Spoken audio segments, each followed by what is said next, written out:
building a wider back can be a challenging and frustrating process for a lot of people. But here's the good news. It's probably not bad genetics. It's probably just some small problems with technique that we can easily correct. Help me! Help me!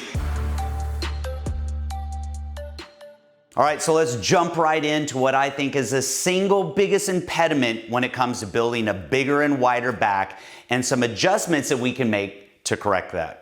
Most of our classic back movements are what's called the compound movement, meaning we are moving at more than one joint, both the shoulder joint and also at the elbow, which means that we're using multiple muscles at the same time. Now, in a lat pull down, we are using the lats and the terrace major at the shoulder, and at the elbow, we're using the biceps. Now, both the lats and the terrace major attach on our upper arm bone called our humerus. Now, in the lat pull down, we're also using our biceps because we are getting flexion at the elbow.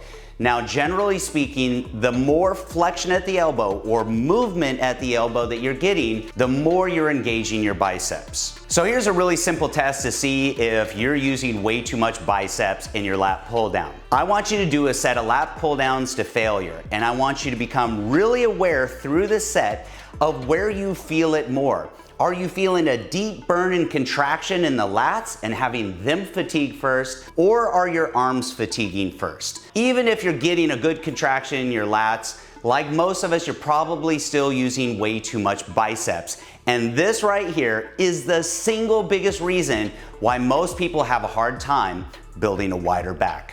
Now, if you're to watch most people in the gym doing a lat pull down and you stood at their side, here's what you would probably see.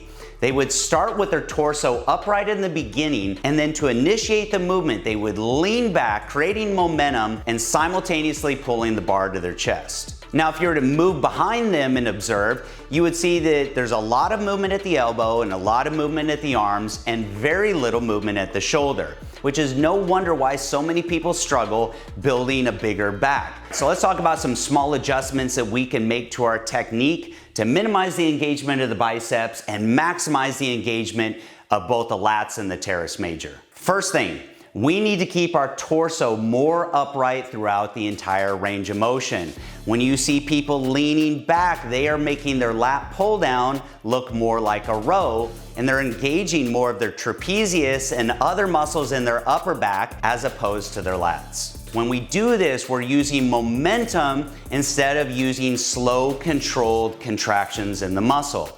When you see people swinging back and forth in their lat pull down, it's a clear indication that they're using way too much weight. All right, the first step to doing these the right way is to initiate the movement by pulling our shoulders down as opposed to thinking about pulling our arms down. Now look how much movement we can get in the back just by doing this without even using our arms at all. All right, next we want to put our focus on our elbows and not our hands. What we want to do is bring those elbows down and towards our sides in a smooth, rounded, arced path, as opposed to focusing more on our hands, where we have a tendency to pull straight down in a linear path. So here's a little mental trick that a lot of experienced lifters use, and that is visualizing that your hands and your forearm are just a giant hook connecting the bar to your elbow. And this will help you focus on pulling those elbows down, not your hands, and using less biceps and putting more focus on your lats. So everything we've talked about so far, all these principles apply the same to free weights, machines, cables,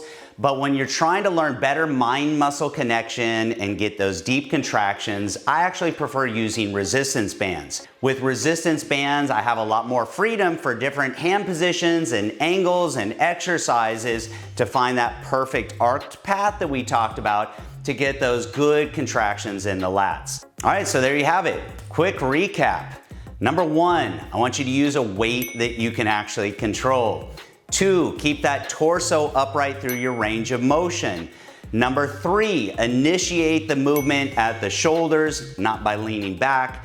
And number 4, focus on pulling those elbows down and not your hands. I'm James Grage. Make sure to like, subscribe, and share this with someone who you think might benefit from this. And keep coming back for more content just like this on how to maximize your resistance band workouts.